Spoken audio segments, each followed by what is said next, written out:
La lluvia de octubre caía sobre Briarwood, con una persistencia que parecía más intencional que meteorológica. Era el tipo de lluvia que se filtraba en los huesos, que convertía las calles de Ada Queens en espejos negros, donde los reflejos de las farolas temblaban como presencias espectrales. En este pueblo de Pensilvania, enclavado entre montañas que parecían inclinarse hacia él, como testigos silenciosos, el otoño siempre llegaba con una melancolía palpable. Las hojas se desprendían de los robles centenarios no con gracia, sino con una resignación húmeda, acumulándose en montones oscuros que olían a tierra y tiempo detenido. Sarah Millbrook conducía su Honda Civic azul por Blackwell Road cada martes y jueves a las 7 de la tarde. Era un ritual tan preciso que los vecinos podían ajustar sus relojes por el sonido de su motor. 32 años.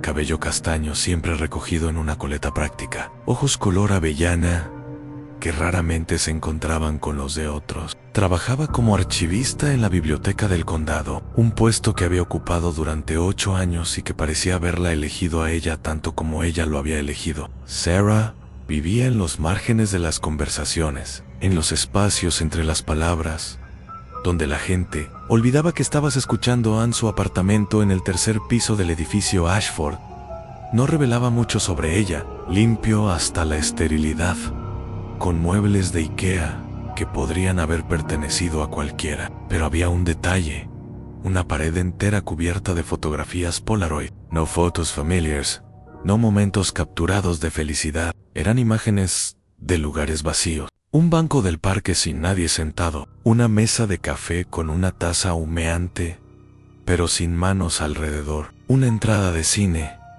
después del último show, como si Sarah documentara la ausencia misma, el espacio que dejan las personas cuando se van.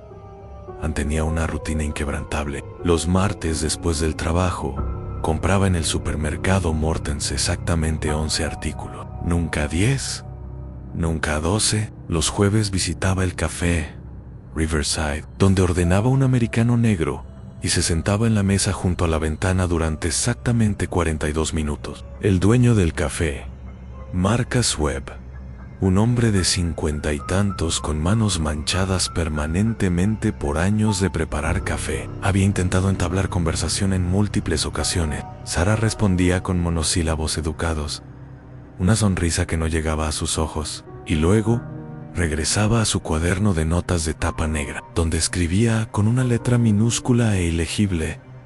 Nadie sabía realmente qué escribía, ni Marcus, ni su compañera de trabajo Linda Hartley, ni siquiera el cartero que dejaba sus escasos sobres en el buzón. Sarah Millbrook era el tipo de persona que podría desaparecer durante días antes de que alguien notara su ausencia. Y tal vez eso era precisamente lo que ella quería, pero había algo más, algo que comenzó a emerger en las semanas previas al incidente. Pequeños cambios, apenas perceptibles. Marcus notó que Sarah había empezado a mirar hacia la puerta del café con más frecuencia de lo habitual, no con anticipación, sino con algo que parecía inquietud. Linda mencionó casualmente que Sarah había faltado 2 días al trabajo el mes anterior, algo completamente fuera de carácter, y el viejo Henry Peterson, que vivía en el apartamento de al lado, juró que escuchó voces viniendo de su departamento a las 3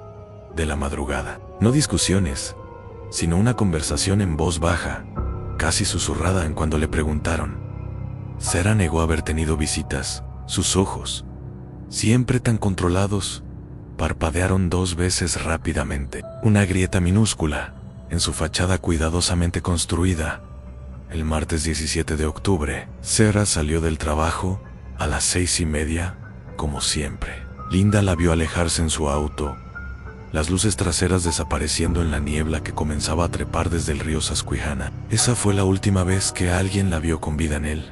Jueves, por la mañana. Cuando Sarah no apareció en el trabajo, Linda no se alarmó inmediatamente. Tal vez estaba enferma, pero cuando tampoco contestó su teléfono, ni respondió a los emails, algo frío se instaló en el estómago de Linda. Para el mediodía, había llamado al propietario del edificio Ashford. La puerta del apartamento de Sarah estaba cerrada con llave. Todo parecía normal, dijo el propietario. Ningún signo de forcejeo.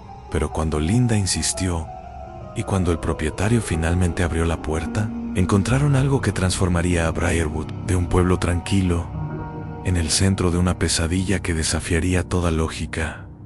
El apartamento estaba impecable, la cama hecha con precisión militar, los platos lavados y ordenados, ni una mota de polvo visible. Pero en la pared de Polaroids había algo nuevo, una fotografía que no había estado allí antes. Según Linda, quien había visitado el apartamento exactamente 3 veces en los últimos 8 años, era una foto de Sarah misma, sentada en su mesa de café favorita en Riverside. Pero no estaba sola. A su lado, borroso como si se hubiera movido justo cuando se disparó la cámara, había un hombre. No se podía distinguir su rostro, solo la silueta de un abrigo oscuro y lo que parecía ser una mano extendida hacia Sarah.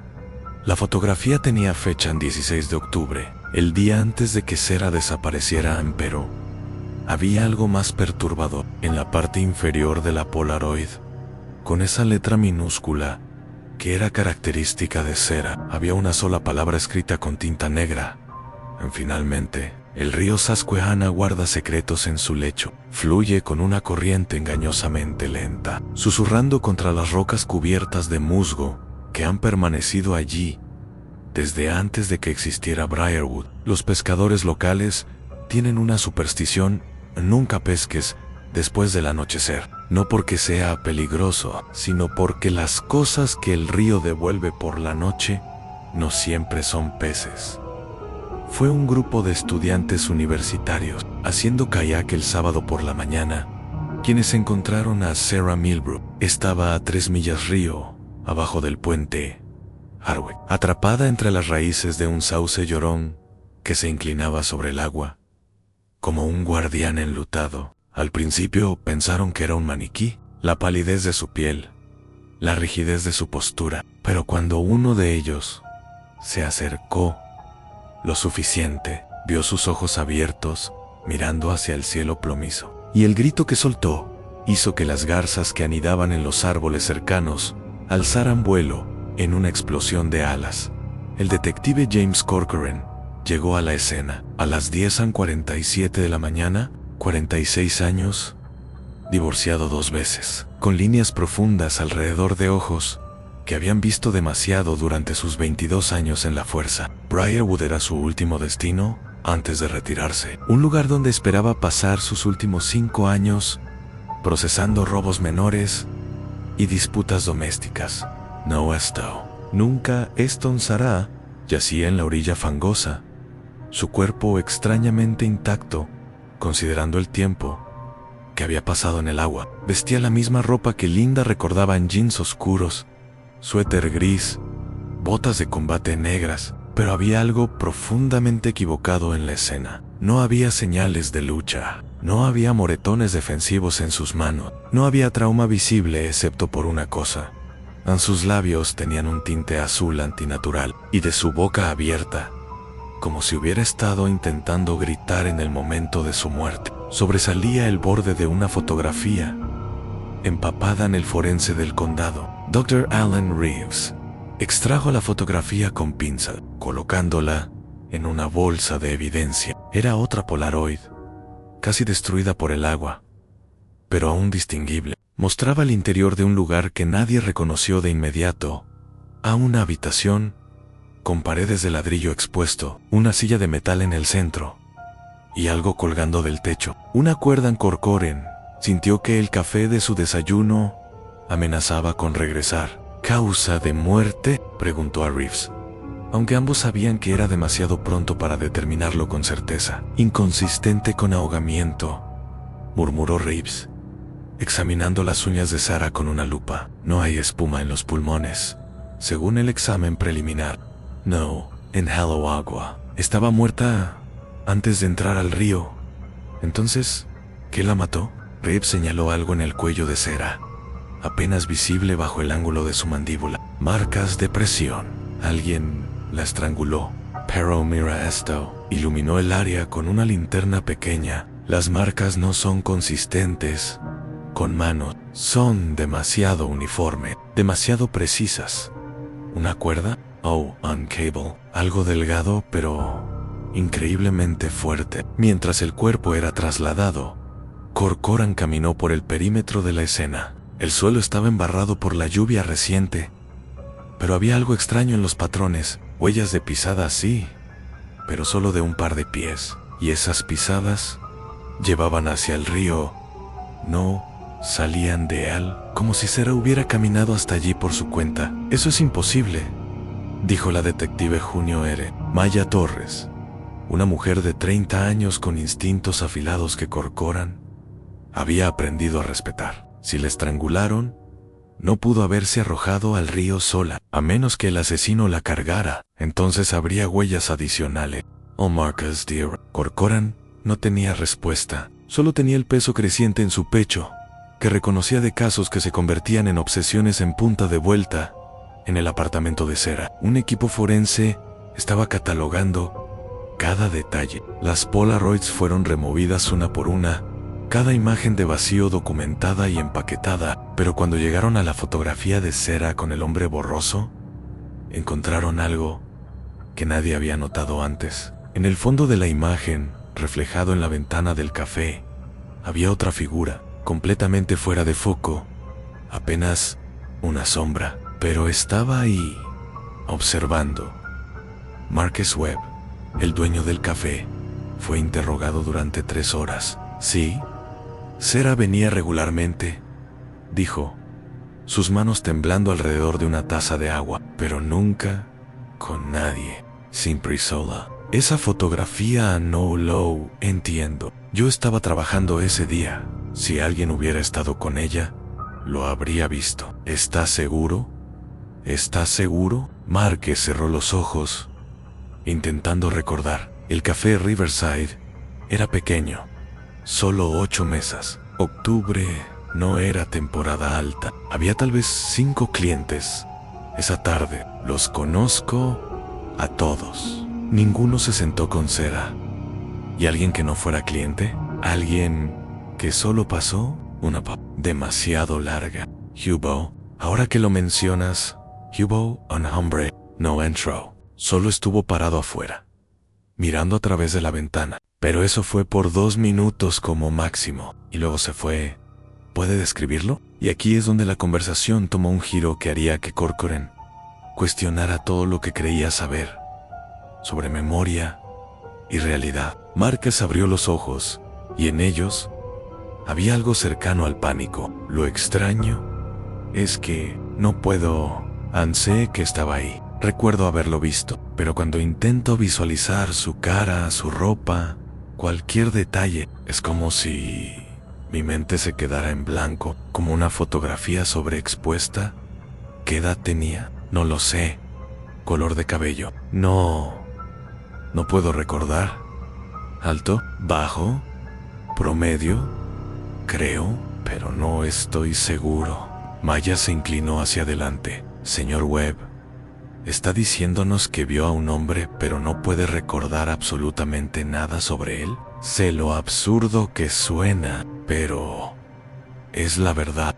¿Es como? Sí, buscó las palabras correctas. Es como si mi cerebro hubiera decidido que no era importante recordarlo, como cuando pasas junto a un poste de luz y 5 minutos después no podrías describir cómo era. Corcoran y Maya intercambiaron mirada. Habían visto testigos nerviosos antes, testigos no confiables, testigos que mentían, pero esto era diferente. Marcus estaba diciendo la verdad, o al menos lo que él creía que era la verdad en esa noche. Corcoran se sentó en su oficina, rodeado de fotografías de la escena del crimen. La pared se había convertido en un collage de horror cotidiano. Sarah en el río, la Polaroid con el hombre borroso, el cuaderno de notas que habían encontrado en su apartamento, lleno de páginas y páginas de esa letra minúscula e ilegible. Los forenses estaban trabajando en descifrarla,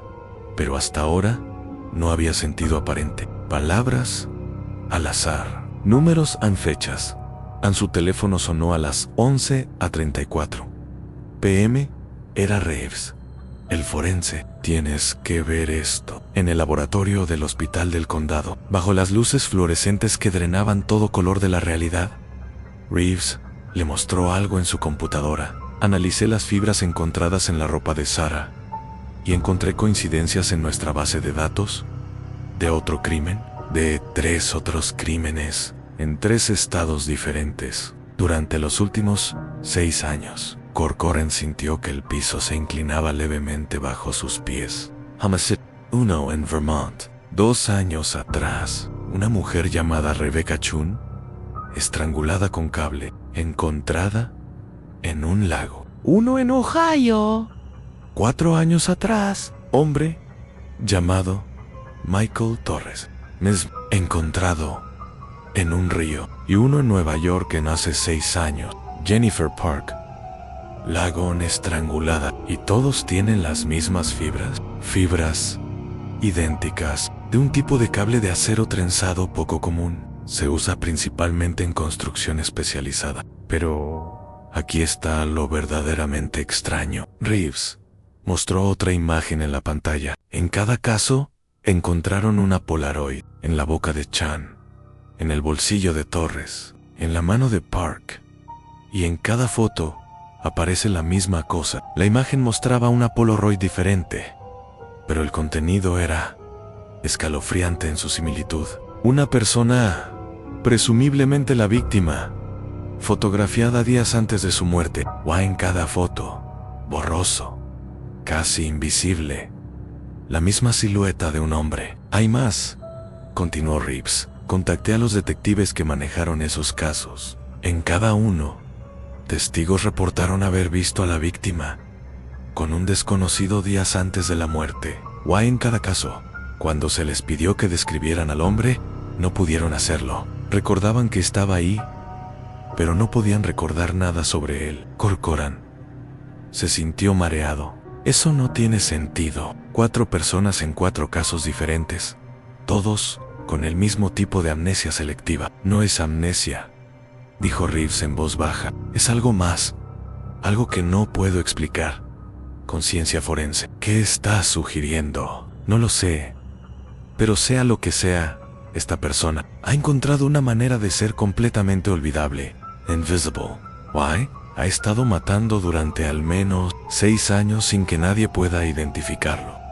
Pregunta que ni Corcoran ni Reeves se atrevieron a hacer en voz alta quedó suspendida en el aire frío del laboratorio. ¿Cómo se casa a alguien que no deja recuerdos? ¿Cómo se atrapa a un fantasma? La investigación se expandió como grietas en hielo quebradizo. Cada nueva línea de indagación revelaba no respuestas, sino más preguntas que se multiplicaban en complejidad fractal. Maya Torres, quien había desarrollado un instinto particular para patrones que otros no veían, pasó 3 días sin dormir más de 4 horas, sumergida en los archivos de las víctimas anteriores.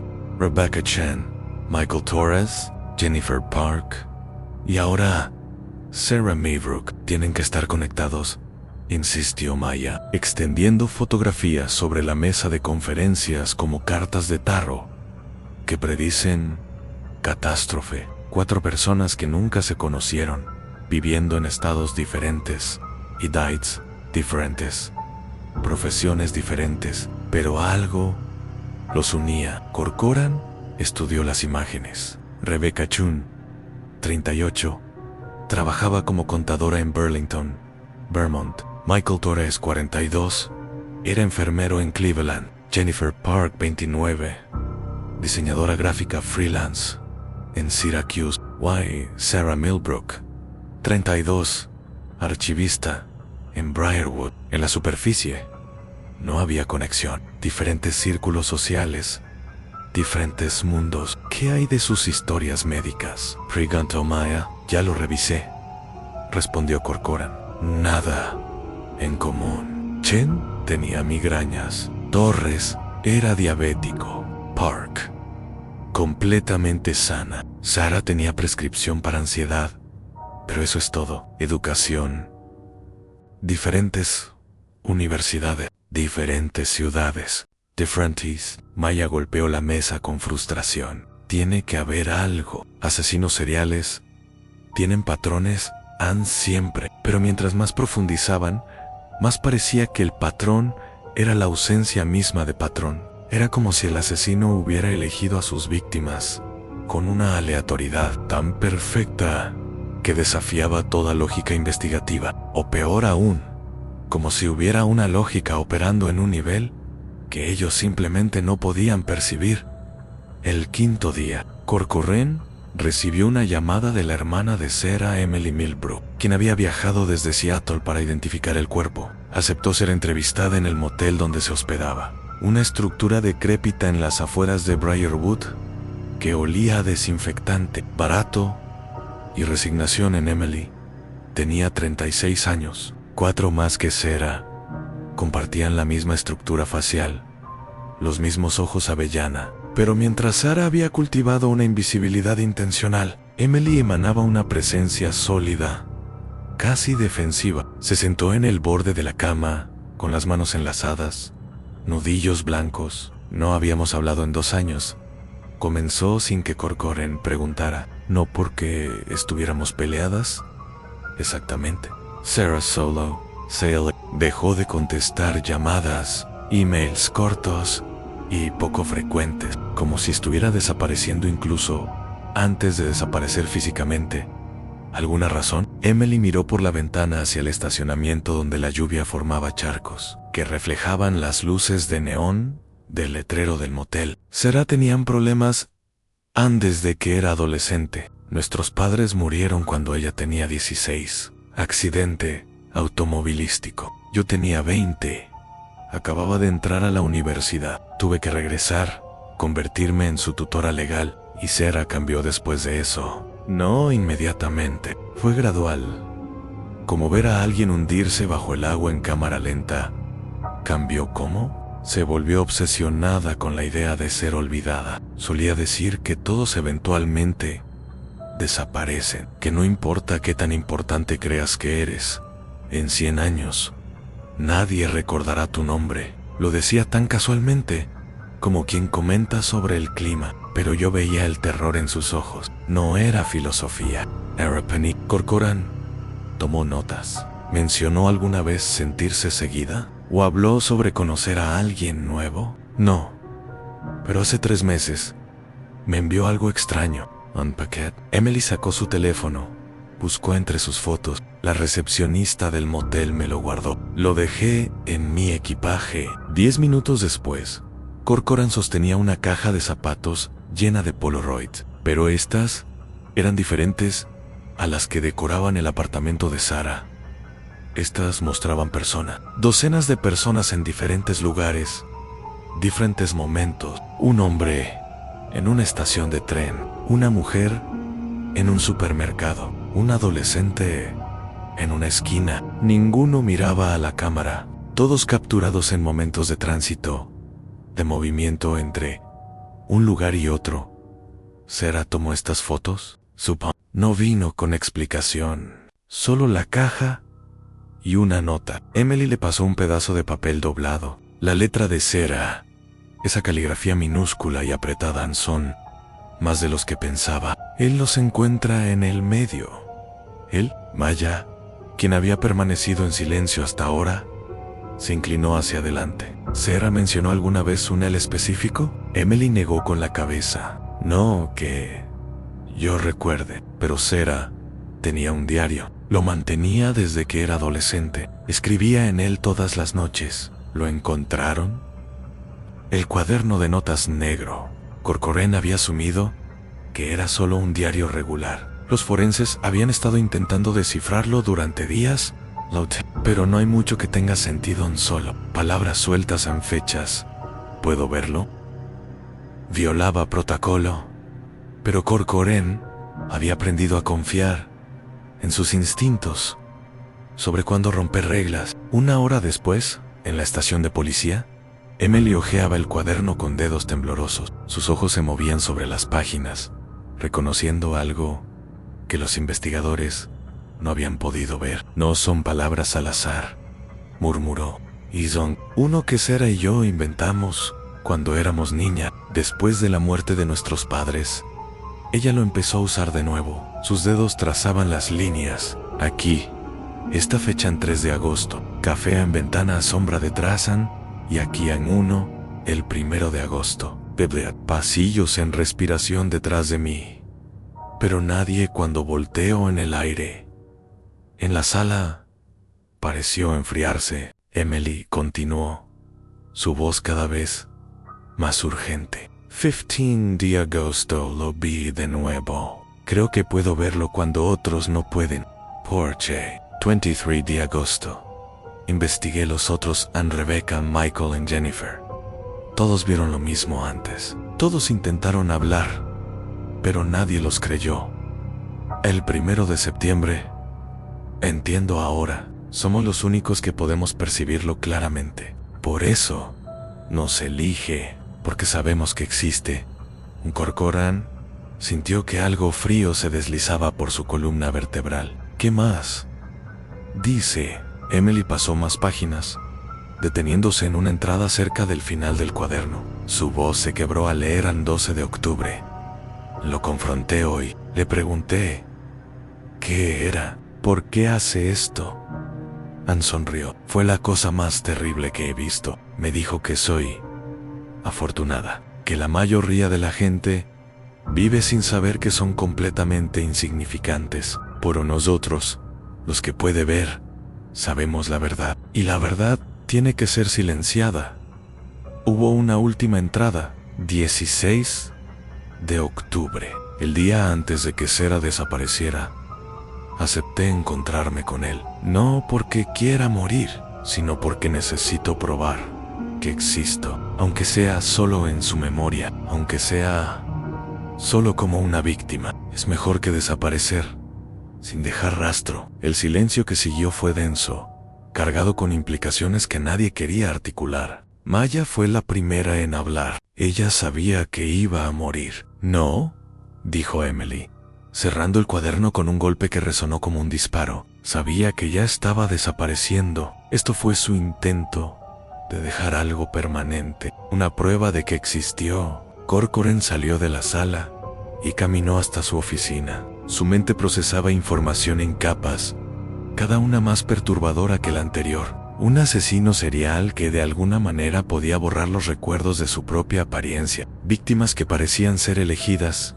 no por demografía o ubicación, sino por alguna capacidad de percibirlo. Y ahora esto, Ann, la implicación de que Sarah había ido voluntariamente a su muerte, no por deseo suicida, sino por un impulso desesperado de importar en un universo que la ignoraba. Su teléfono vibró. Un mensaje de texto de un número desconocido. Solo contenía una dirección en 447 Warehouse District, edificio abandonado. Y debajo si quieres entenderlo, tienes que verlo donde ocurrió. Contra todo protocolo, contra todo sentido común, Corcoran no llamó refuerzos. Había algo en el mensaje, en su especificidad, que sugería que esto era personal, una invitación que requería ser aceptada en soledad.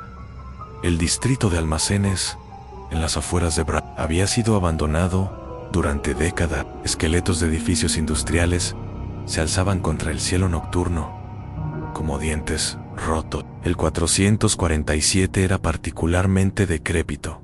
Sus ventanas negras, como cuencas oculares vacías. La puerta principal estaba entreabierta. Ann Corcoran entró con su linterna en una mano y su arma en la otra. El interior olía a óxido y tiempo estancado. Vigas expuestas en el techo, charcos de agua de lluvia en el piso de concreto agrietado. Y allí, en el centro de lo que alguna vez fue un espacio de almacenamiento, una silla de metal, exactamente como en la Polaroid encontrada en la boca de Sarah.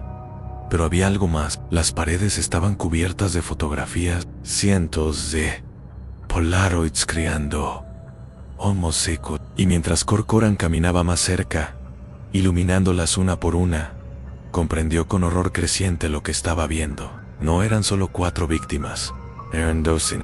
tal vez MS, rostros de personas en sus últimos momentos. Algunas fotos databan de años atrás, sus bordes amarillentos y curvados. Otras eran recientes, los colores aún vibrantes en cada fotografía.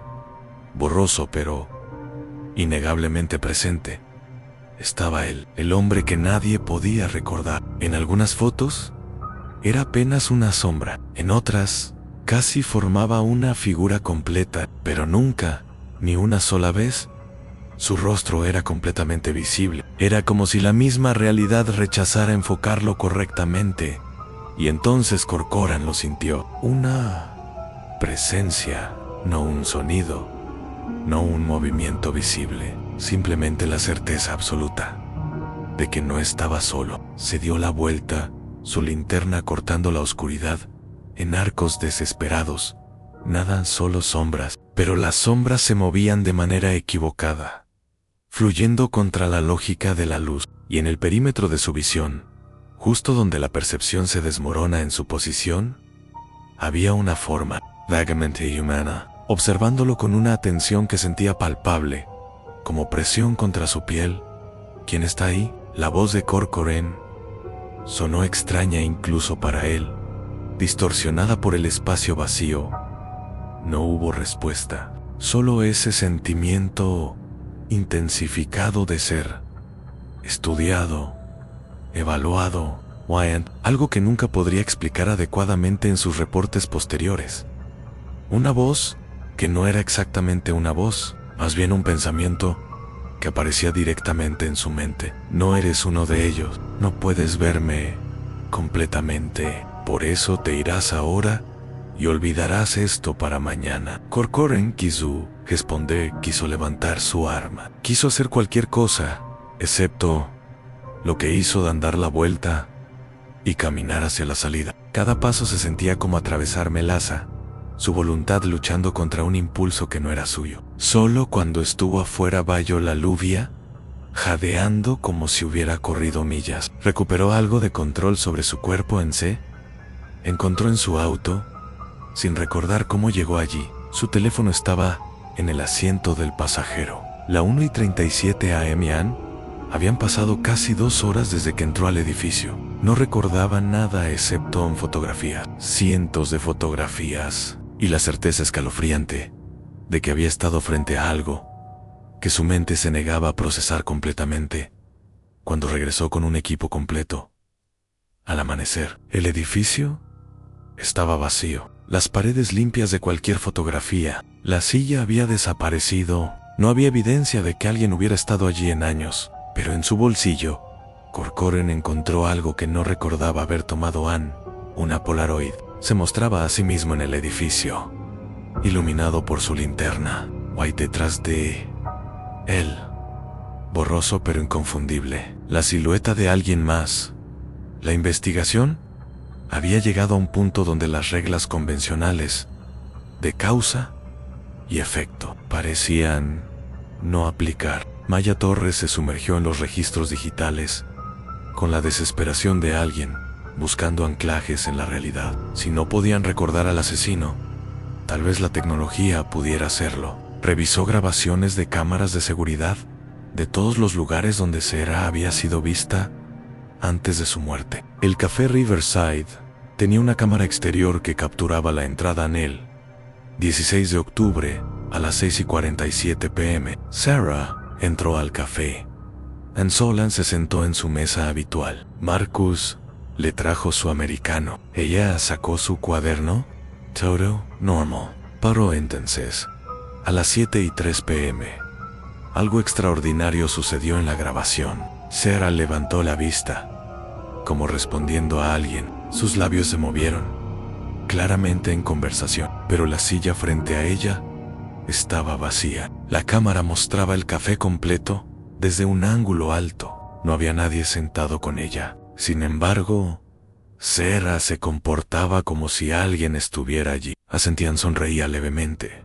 Incluso, en un momento, extendió su mano sobre la mesa, como para tocar a alguien. Las 7:31 p.m. Sarah se levantó, dejó dinero en la mesa y luego Justo antes de salir, se detuvo en la puerta y miró hacia atrás. La expresión en su rostro hizo que Maya sintiera náuseas. No era miedo, era aceptación, resignación mezclada con algo que podría haber sido alivio en Maya. Revisó la grabación cuadro por cuadro. En el frame 1847, cuando Sarah extiende su mano, hay una anomalía, una distorsión en la imagen, como interferencia estática, exactamente donde estaría la mano de otra persona. Dura menos de medio segundo. En el frame 2032, cuando Sarah mira hacia atrás, hay otra distorsión, esta vez más grande, casi con forma humana, pero tan breve que parpadear haría que te la perdieras. Es como si la cámara lo viera, murmuró Maya, pero solo por fracciones de segundo, como si su existencia fuera intermitente, flickering entre estar y no estar. Corcoran, quien no había dormido bien desde su experiencia en el almacén, estudió las imágenes con ojos inyectados de sangre, o como si nuestro equipo, nuestros cerebros, fueran diseñados para filtrarlo, y ocasionalmente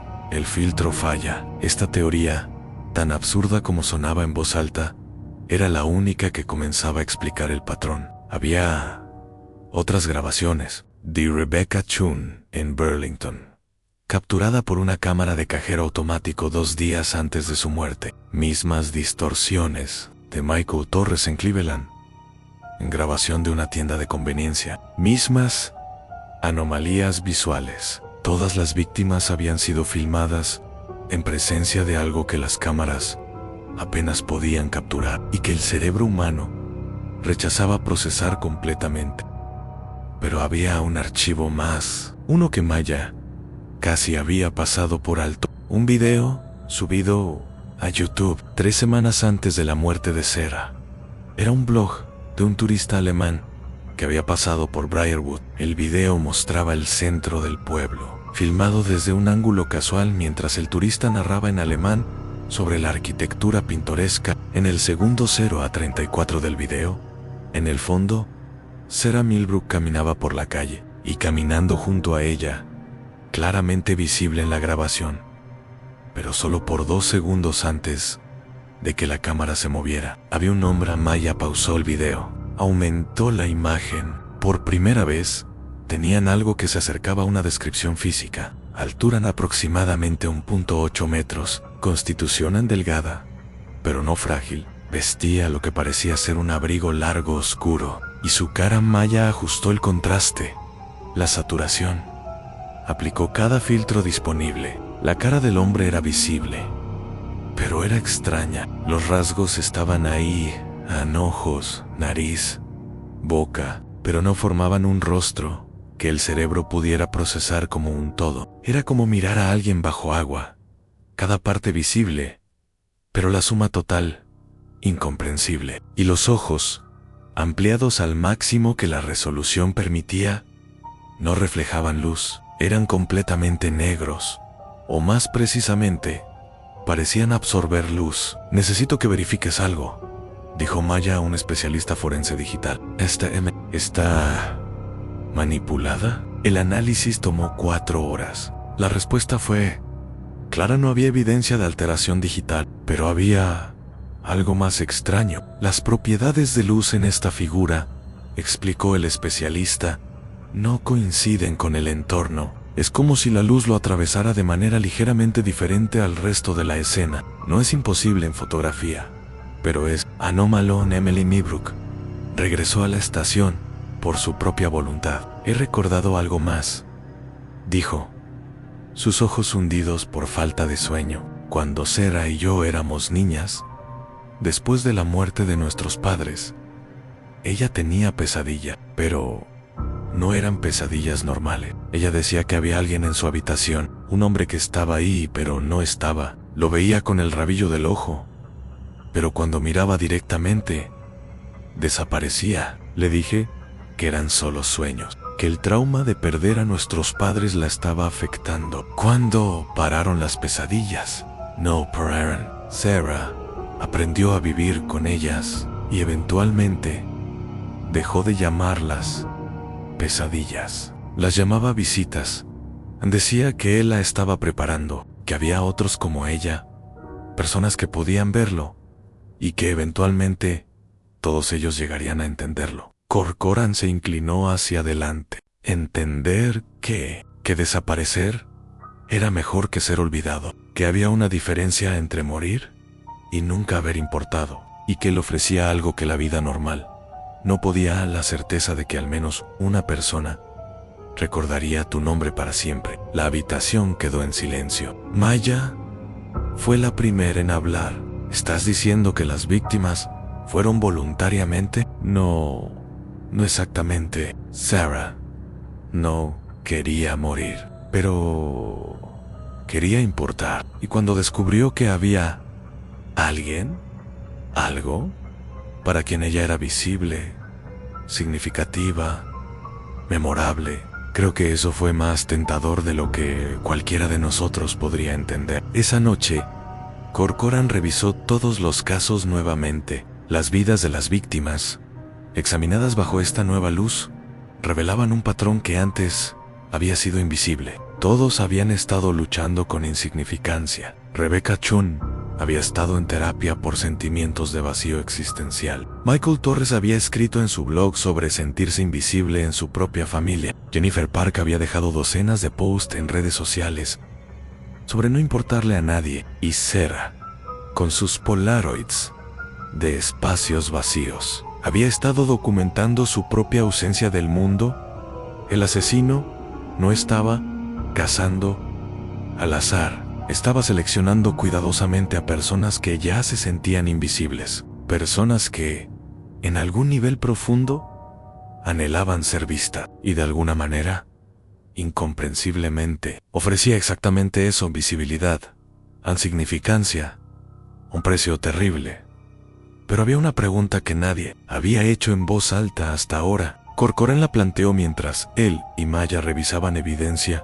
A las 3 de la mañana, Ansi, ser, persona, lo que sea, ha estado matando durante al menos 6 años y probablemente mucho más tiempo basándonos en esas fotos en el almacén.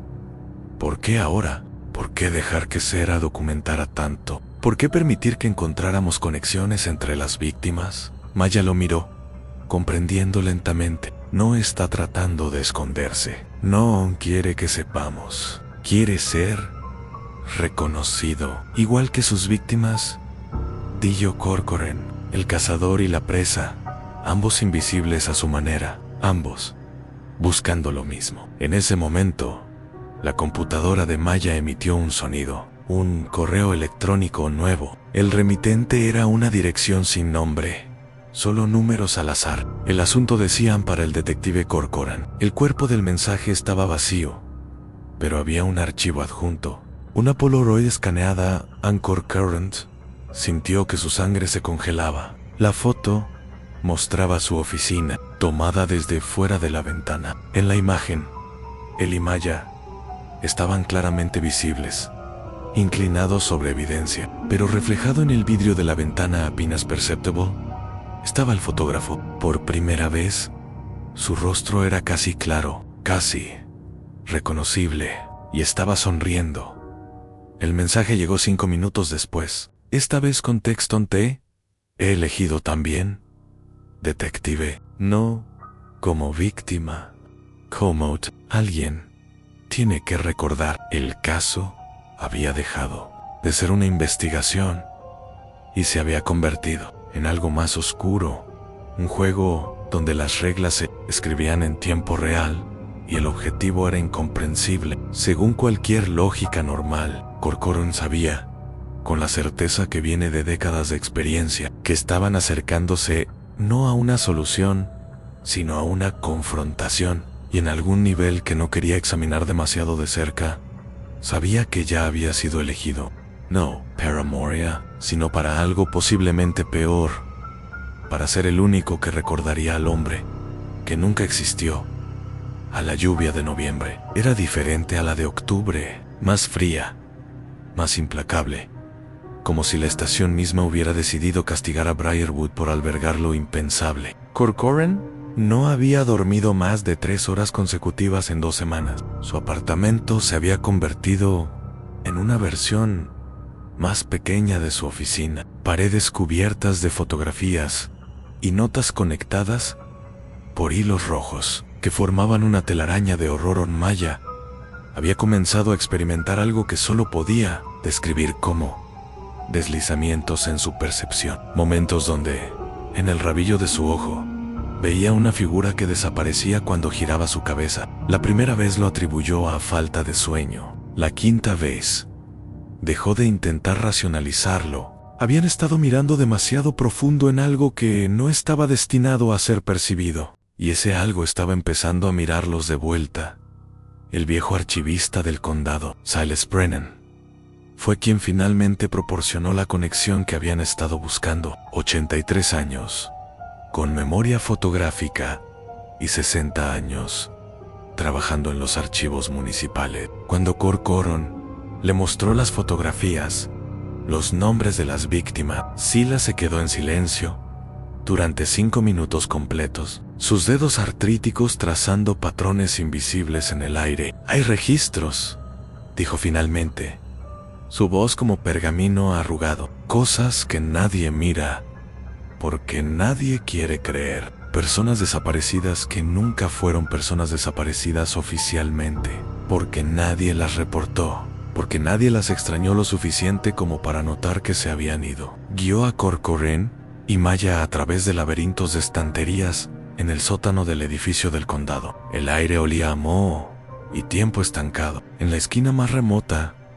en cajas sin etiquetar, estaban los archivos, décadas de reportes de personas que habían simplemente desaparecido de sus vidas sin que nadie prestara atención. Inquilinos que dejaron de pagar renta pero cuyos propietarios asumieron que se habían mudado sin aviso. Empleados que dejaron de presentarse al trabajo y fueron reemplazados sin pregunta. Pacientes que faltaron a citas y nunca fueron llamados. «Son invisibles vivientes», dijo Silas. «Oh, lo, Aaron. El sistema está diseñado para personas con conexiones, con familia, con amigos que notan su ausencia. Pero ¿qué pasa con los que no tienen nada de eso? ¿Qué pasa con los que desaparecen y nadie se da cuenta?» Había cientos de casos extendiéndose décadas hacia atrás, y mientras Corcoran revisaba los escasos detalles que existían, un patrón emergió. La mayoría de estas desapariciones ocurrían en noviembre, en pueblos pequeños, y en cada caso donde había alguna fotografía adjunta, donde alguna cámara de seguridad había capturado algo, donde algún testigo había mencionado algo en un reporte, había esa misma distorsión, esa presencia que la realidad rechazaba enfocar correctamente. «¿Cuánto tiempo ha estado pasando esto?», preguntó Maya, su voz apenas un susurro en Silas. Sacó una caja particularmente vieja. Los documentos dentro estaban amarillentos, frágiles. «El caso más antiguo que he encontrado data de 1963, pero hay referencias en registros anteriores, historias orales de los años 30.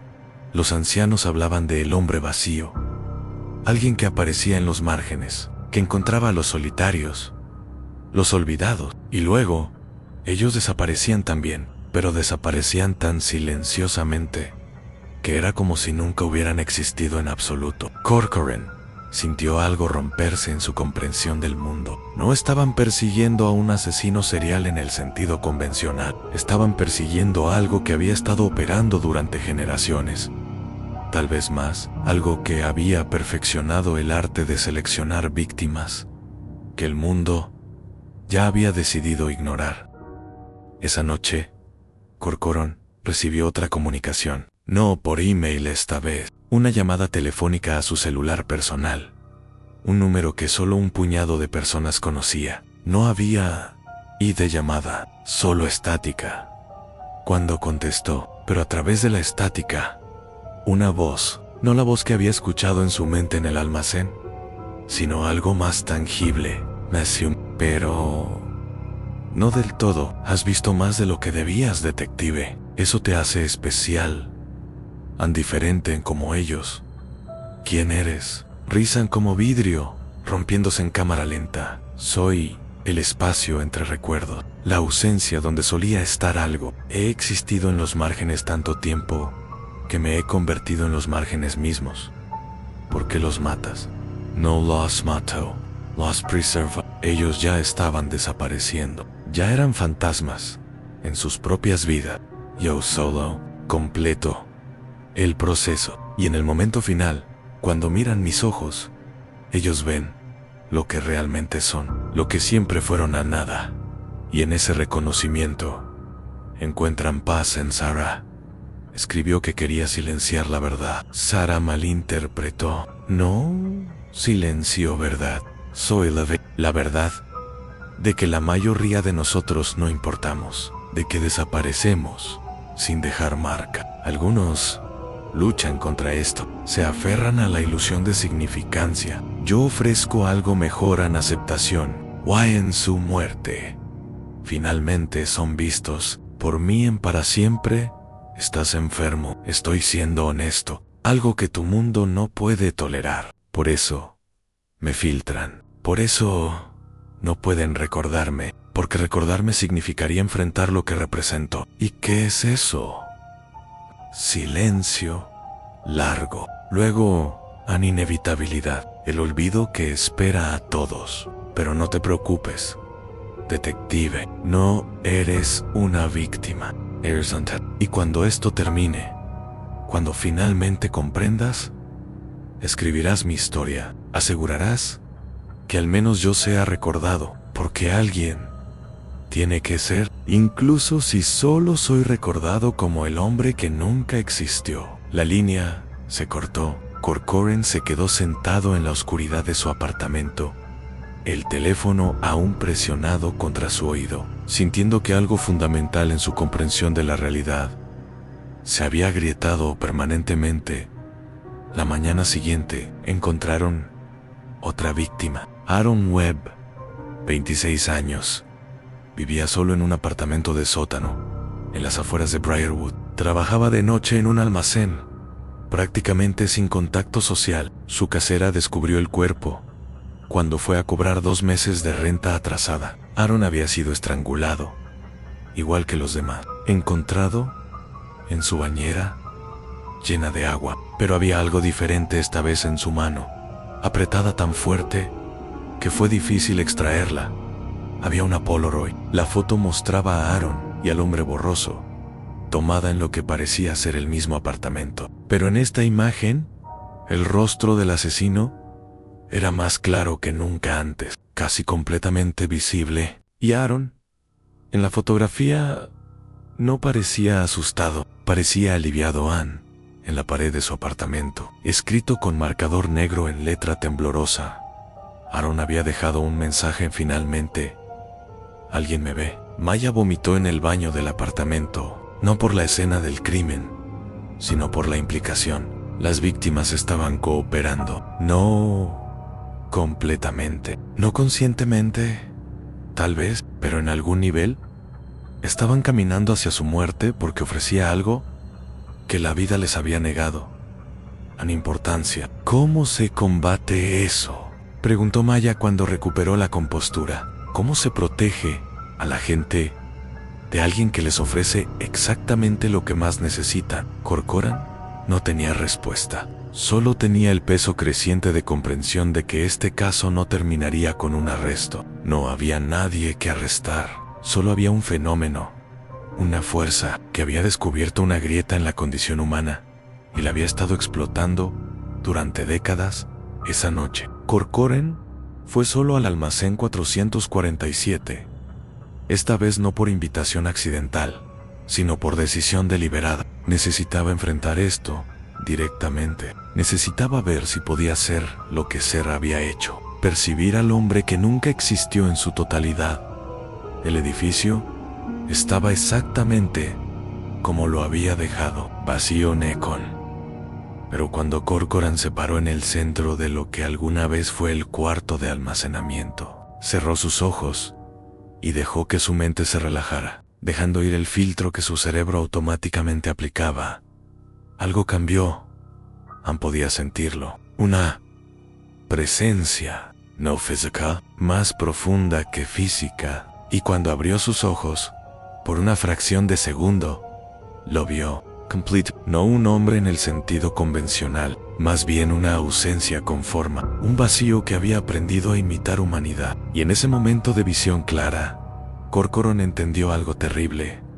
No era un asesino buscando víctimas, era un reflejo, un espejo oscuro, que mostraba a las personas lo que realmente eran cuando despojabas todas las ilusiones sociales, todas las narrativas que nos contamos sobre nuestra propia importancia. Y para aquellos que ya estaban al borde de ese reconocimiento, que ya sentían su propia insignificancia, él ofrecía validación final. Ahora lo entiendes, dijo la voz, directamente en su mente. Por eso te elegí como testigo. Puedes ver la verdad sin ser consumido por ella. Puedes soportar recordarme porque no estás buscando lo que ellos buscan.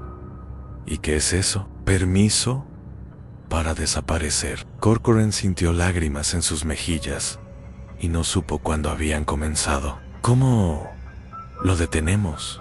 No puede. Mientras haya personas que se sientan invisibles, estaré aquí. Soy consecuencia, no causa. Soy el resultado lógico de un mundo que olvida a sus miembros más vulnerables. Mátame, si puedes, y otro tomará mi lugar. Porque yo no soy una persona, soy una posibilidad. Y las posibilidades no mueren. La visión se desvaneció. Corcoran estaba solo nuevamente, arrodillado en el piso de concreto frío, sollozando por razones que no podía completamente articular. Por Sarah, por Rebecca, Michael, Jennifer, Aaron, por todos los que habían caído en el abismo entre ser y ser recordado, por la imposibilidad de proteger a la gente de sus propios anhelos más oscuros.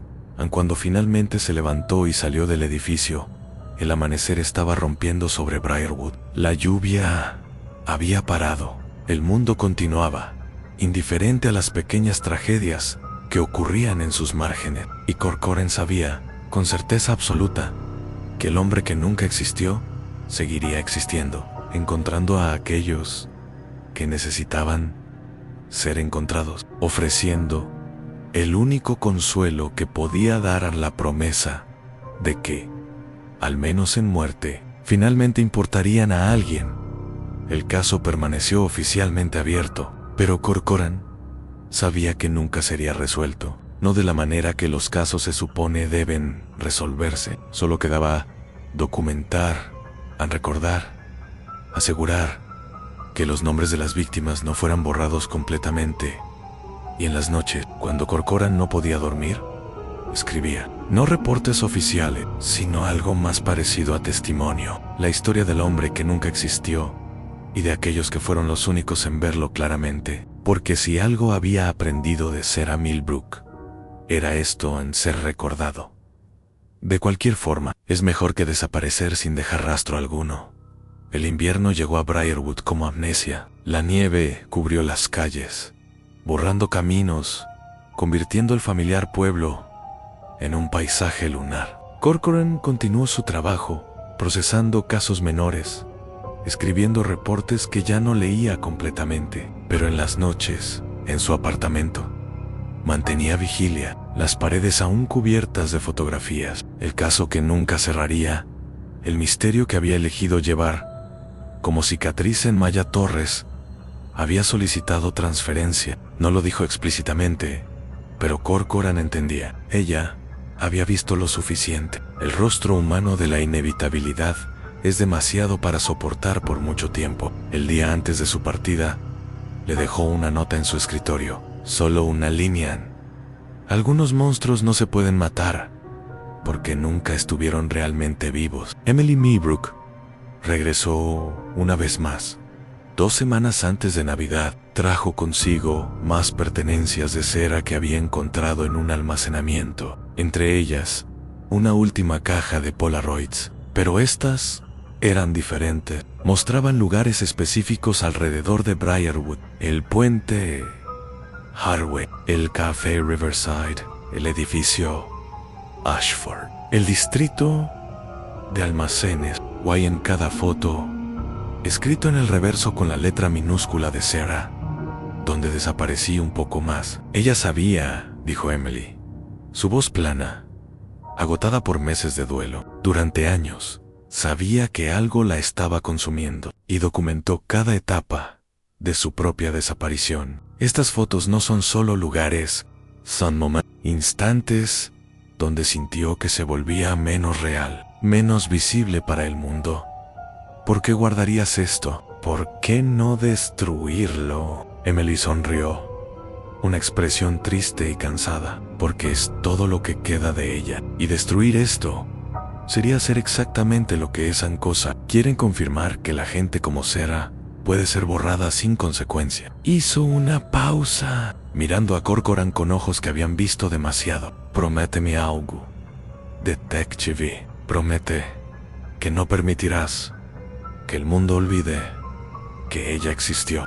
Q importa, aunque solo sea para ti. Corcoran hizo esa promesa y la mantuvo de maneras que nunca habría imaginado. Anne, en enero, comenzó a recibir correos electrónicos de personas alrededor del país, personas que habían leído sobre el caso, que habían visto los reportes noticiosos, pero estos no eran gente curiosa o teóricos de conspiración. Eran individuos que compartían experiencias similares, que habían visto al hombre que no podían recordar, que habían sentido esa presencia en los márgenes de sus vidas. Una mujer en Portland describió meses de sentirse observada, de ver una figura borrosa en fotografías donde nadie más estaba. Un hombre en Atlanta habló de conversaciones que tenía con alguien que, días después, no podía recordar. Un adolescente en Boston escribió sobre un encuentro en un parque donde alguien le dijo que era especial porque podía verlo, y cómo eso la había llenado de terror. Y, extrañamente, de alivio, Corcoran creó un archivo, no official, no parte de ninguna investigación formal, solo una colección de testimonios de personas que habían rozado el fenómeno y habían sobrevivido, o, más precisamente, que aún no habían sido seleccionados. Respondió a cada email personalmente, no con soluciones, porque no tenía ninguna, sino con reconocimiento. Take, lo que experimentaste es real. No estás loco, no estás solo. Palabras simples, pero para personas que habían sido descartadas, que habían aprendido a dudar de sus propias percepciones. Estas palabras eran salvavidas.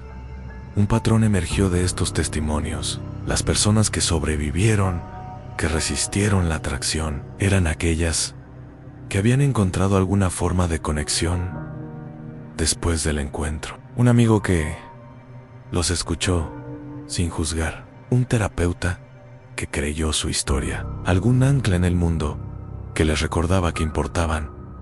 El hombre que nunca existió. Se dio cuenta Corcoran solo podía completar su trabajo con aquellos que estaban verdaderamente aislados, aquellos sin nadie que notara su ausencia. Era depredador, sí, pero también era asintomático, un síntoma de una enfermedad social más grande, la epidemia de soledad, de insignificancia percibida, de personas cayendo a través de las grietas de sociedades cada vez más fragmentadas.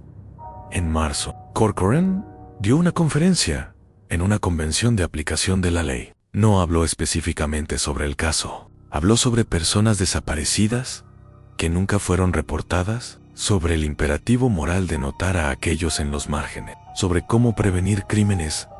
No era solo sobre atrapar criminales, sino sobre crear sociedades donde las personas no se sintieran invisibles. La respuesta fue mixta. Algunos lo acusaron de volverse místico, de perder objetividad. Otros, particularmente detectives veteranos que habían trabajado casos de personas desaparecidas durante décadas, lo entendieron. Ellos también habían visto los patrones, los casos que nunca agregaban completamente, las ausencias que no deberían ser posibles, pero lo eran. Una detective de Seattle, Martha Reeves, se acercó a él después. He estado persiguiendo algo similar durante 15 años, confesó. Diferentes víctimas, pero el mismo modus operandi. La misma imposibilidad de identificación. Pensé que estaba perdiendo la cabeza. No, estás sola. Tampoco lo estás. Esa conversación llevó a la formación de algo informal, no reconocido oficialmente, una red de investigadores que compartían información sobre casos similares. No lo llamaron Task Force, no tenía presupuesto ni autoridad oficial, era simplemente un grupo de personas que se negaban a dejar que estos casos fueran olvidados. Pero en abril, algo cambió. Los emails de personas reportando encuentros comenzaron a disminuir, no porque el fenómeno había parado, sino porque, gradualmente, los que habían tenido encuentros y sobrevivido estaban encontrando formas de conectar con otros. Grupos de apoyo orgánicos emergían en diferentes ciudades. Personas que habían rozado lo innombrable se encontraban y compartían sus historias, creando redes de visibilidad mutua. Era pequeño, probablemente insignificante en la escala mayor, pero para Corcoran representaba algo profundo. La mejor defensa contra desaparecer no era vigilancia o protección física, era importar a alguien. En mayo, exactamente 7 meses después de encontrar el cuerpo de Sarah Millbrook, Corcoran visitó su tumba. Estaba en el cementerio de Briarwood, bajo un roble viejo que había sobrevivido siglos de tormenta. Emily había elegido una lápida simple: Sarah Millbrook, 1993 a 2025, fue vista.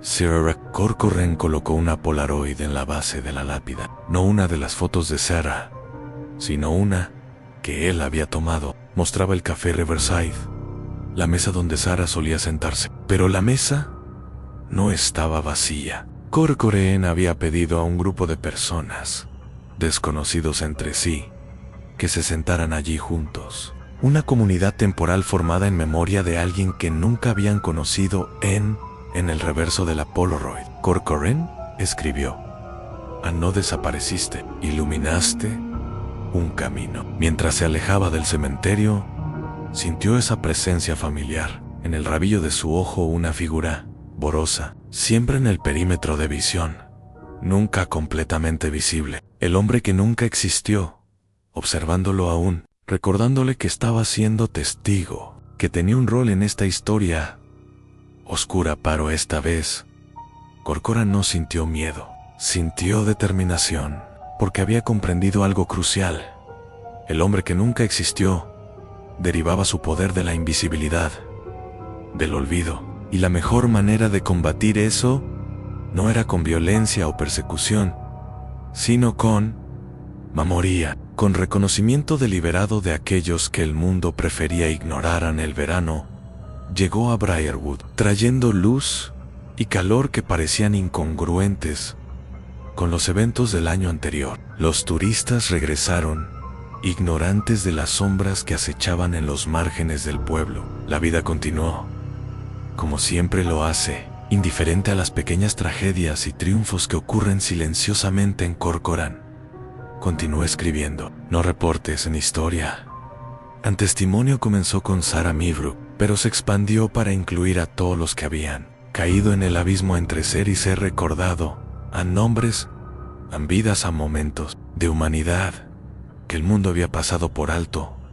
No estaba seguro de qué haría con este documento. Tal vez nunca sería publicado, tal vez permanecería como archivo privado, leído solo por él en noches donde el peso de lo que sabía amenazaba con consumirlo. Pero el acto de escribir en sí mismo era importante.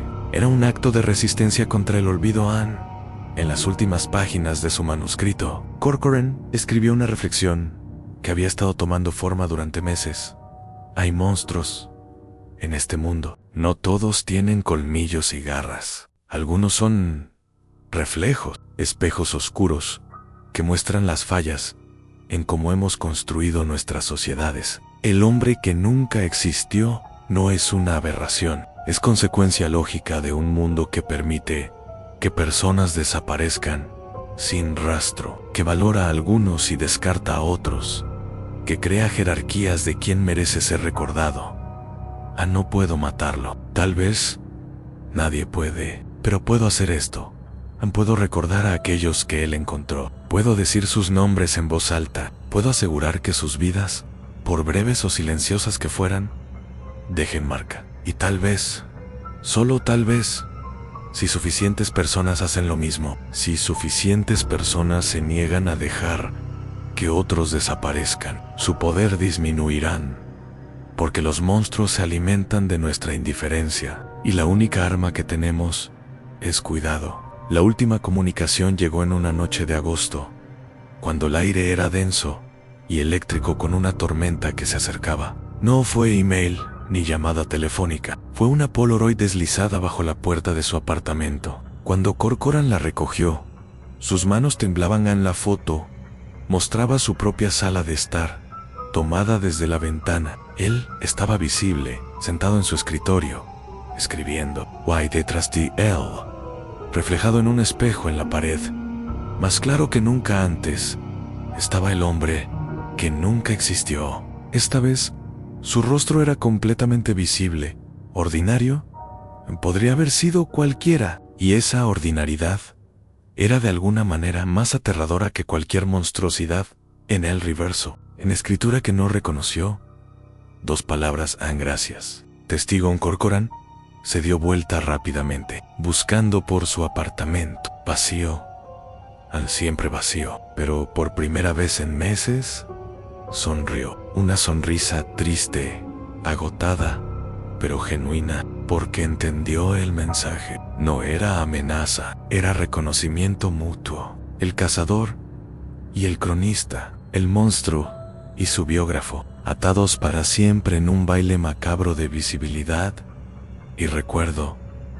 El hombre que nunca existió continuaría existiendo. Encontraría más víctimas en los márgenes, en los espacios entre conexiones humanas, pero ahora había alguien documentando, alguien asegurando que las víctimas no fueran completamente borradas, y de alguna forma perversa, eso satisfacía algo en ambos: la necesidad del asesino de ser reconocido, y la necesidad de Corcoran de imponer orden en el caos. En la tormenta rompió esa noche, truenos sacudiendo las ventanas. Corcoran se sentó en la oscuridad, escuchando la lluvia golpear el techo. La Polaroid estaba sobre su escritorio, añadida al archivo, evidencia de algo que nunca podría ser probado en corte, pero que era innegablemente real, y en algún lugar de Briarwood, en los márgenes, donde la luz de las farolas no alcanzaba completamente, una figura caminaba, buscando, siempre buscando, aquellos que ya habían empezado a desaparecer, que sentían su propia insignificancia como peso físico. Les ofrecería lo que nadie más podía, la promesa de que, al menos una persona, los recordaría para siempre. Era horrible, era inevitable, y era, en su propia manera retorcida, honesto, porque el hombre que nunca existió no mentía sobre lo que ofrecía, solo exponía una verdad que el mundo prefería ignorar. Aunque para muchos, desaparecer es fácil, demasiado fácil, y a veces, la opción de importar a alguien, incluso si ese alguien es un monstruo, es más tentadora que continuar siendo invisible. Briarwood durmió esa noche bajo la tormenta, inconsciente de las fuerzas que operaban en sus márgenes. Y James Corcoran, detective, testigo, cronista de lo imposible, escribió hasta que la tormenta pasó y el amanecer coloreó el cielo con tonos de rosa y oro. Escribió nombres en historias ambiguas que importaron, aunque solo fuera porque él decidió que así serían, que al final esa es la única defensa contra el olvido. Alguien, en algún lugar, decidiendo recordar, decidiendo que valió la pena que existieras, incluso si nadie más lo notó, incluso si el mundo pasó junto a ti, sin mirar 2 veces. Alguien recordó, alguien se negó a dejar que desaparecieras completamente, y tal vez eso, en un universo indiferente, tiene que ser suficiente.